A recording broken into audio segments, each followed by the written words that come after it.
Assalamualaikum, A. Salam. Mau curhat aja, A. Boleh. Ibuku cemburu sama istriku. Oh my God. Oke, kita flashback sebelum saya menikah. Iya. Saya tuh alhamdulillah, walaupun kehidupan saya sulit waktu kecil, tapi setelah saya bekerja, alhamdulillah saya bisa mencukupi kebutuhan ibu saya. Alhamdulillah. Semua apa yang ibu saya pengen, ayo mak kita jalan. Masya Allah. Setiap ibu pengen, ayo kita jalan. Terus alhamdulillah juga sudah ngumrohin juga, alhamdulillah. Alhamdulillah. Mau apa aja saya turutin lah, karena waktu itu masih bujang ya. Iya. Karena masih bujang, belum punya Istri. belum punya istri. Tiba-tiba Nah, setelah saya menikah, nah inilah kecemburuan ibu saya itu ada. Gitu, dari dia mungkin kok kamu beda sama yang dulu. Sekarang ya mungkin karena keterbatasan saya juga ya, karena saya juga nggak mau menyakitin kedua wanita hebat itu. Karena dua-duanya itu ya wanita terhebat yang ada di hati ibu saya gitu. Saya nggak mau menyakitinya. Kenapa? Karena dari perjalanan ini ibu saya cemburu tuh karena sekarang mau apa? Kok kamu nggak bisa gitu loh, Pak. Karena keterbatasan saya lah, karena saya punya tanggung jawab, udah dua gitu, karena ya keadaan saya menyikapinya seperti apa gitu. Yang kalau saya pribadi bisa menerima, kebanyakan cuman istri yang galau gitu. Istri tuh kalau ke rumah ibu tuh seolah-olah suka ditekan sama ibu. Kok sekarang setelah menikah kok si Dede kok nggak, jarang ya perhatiannya gitu, jarang suka ngajak mana-mananya gitu loh. Karena keterbatasan saya gitu lah. Intinya sih gimana cara menenangkan hati, terutama istri saya sih, menenangkan hati si istri saya menerima gitu. Kalau saya mah kadang-kadang bilang sama istri, banyak bersabar aja dan banyak beristighfar. Kalau saya bilang sama istri seperti itu, karena bagus beliau nih, ya, nanya sendiri jawab sendiri. Jadi agak ringan jawabannya. Terus seorang berjalannya waktu juga, karena saya harus belajar juga gitu. Karena hidup itu perjalanan, udah belajar gitu. nanti besok ngisi menata hati ya. Boleh, nomor saya di bawah. Oke. Terus karena kita juga punya anak dan kita juga bakal jadi menantu, bakal jadi mertua gitu. Jadi buatlah ikhlas menerima ini, semua ini kan ada ujian itu. Itu aja. Gimana cara menenangkan hatinya gitu, Pak? Gimana cara menenangkan hati istri? Biar menerima keadaan ini. Itu Enggak, aja sih. izin biar enak. Teteh, istrinya beliau boleh berdiri. Teteh boleh agak maju ke depan, berdiri di samping suaminya. Sok. Sekarang AA bilang sama Teteh, apa perasaan AA tuh pengen bilang apa? Lihat wajahnya, lihat. Intinya kalau pesan dari saya udah tiap hari juga sudah ngomongin, Pak. Sok, di depan umum sekarang.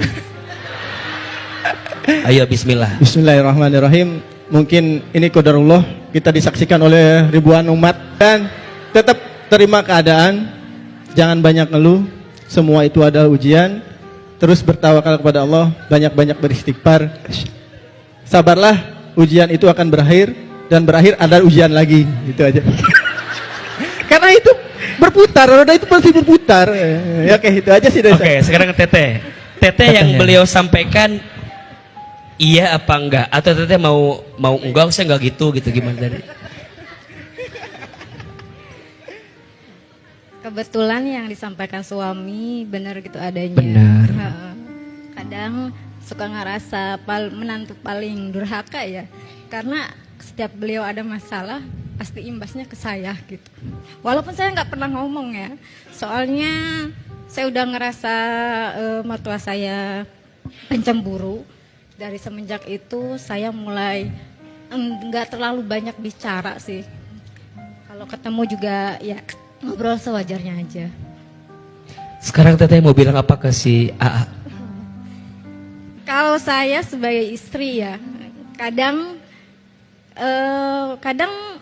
beliau tuh ngomong saat suami juga ada.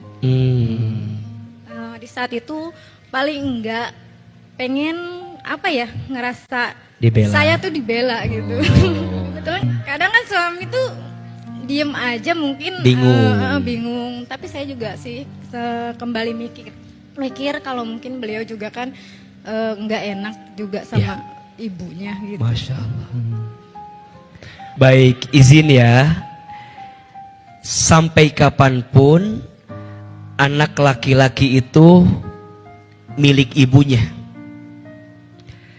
Tapi ibu yang baik akan mengajarkan anak laki-lakinya untuk sayang dan cinta sama istrinya. Maka pada akhirnya tidak ada perbandingan antara ibu dan istri. Karena keduanya adalah pintu kebaikan yang Allah siapkan dalam kehidupan kita. Sebagai anak laki-laki, kita harus berbakti kepada ibu kita. Tapi saat kita menjadi seorang suami, kita pun bertanggung jawab kepada istri kita. Kadang yang jadi masalah hanya cara komunikasinya saja. Jangan salahkan ibumu karena mungkin mohon maaf punya sifat yang tidak sesuai dengan keinginanmu. Tapi juga jangan pernah rendahkan istrimu, karena kadang dia juga butuh penguat yang bisa membela dia dalam setiap keadaannya. Betul?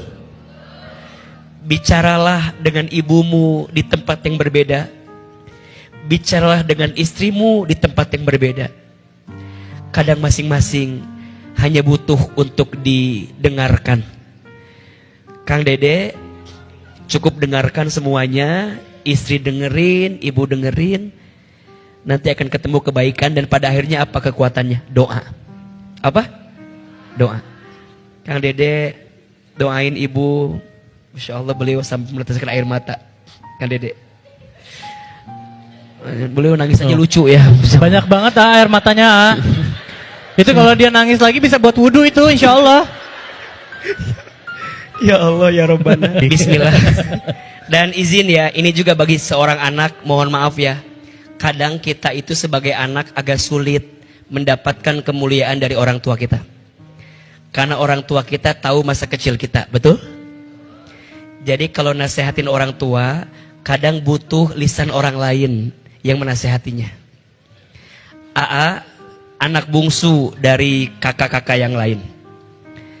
Saya ustad dengan izin Allah, tetap depan kakak mah ade, pulang ke Garut mah dititah deui man nyokot ieu ustad teu bisa, tetap jadi sampai kapanpun kita adalah anak dari orang tua kita, betul? Sampai kapanpun kita ade dari kakak-kakak kita, sampai kapanpun kita murid dari guru-guru kita, maka tempatkan dirimu pada tempat yang seharusnya. Kang Dede jangan nasehatin mama karena mama merasa punya segalanya. Kita nggak mungkin jadi begini kalau nggak ada ibu kita, betul? Teteh juga jangan cemburu sama ibu. Sekarang bagi-bagi aja, mungkin mama Kang Dede tuh merasa kehilangan kali. Bagi-bagi Kang Dede. Tidak akan miskin seorang anak yang membahagiakan orang tua. Semoga terjawab ya Adede ya. Kita berikan tepuk tangan sekali lagi dong untuk Adede dan juga istri, luar biasa ya. Semangat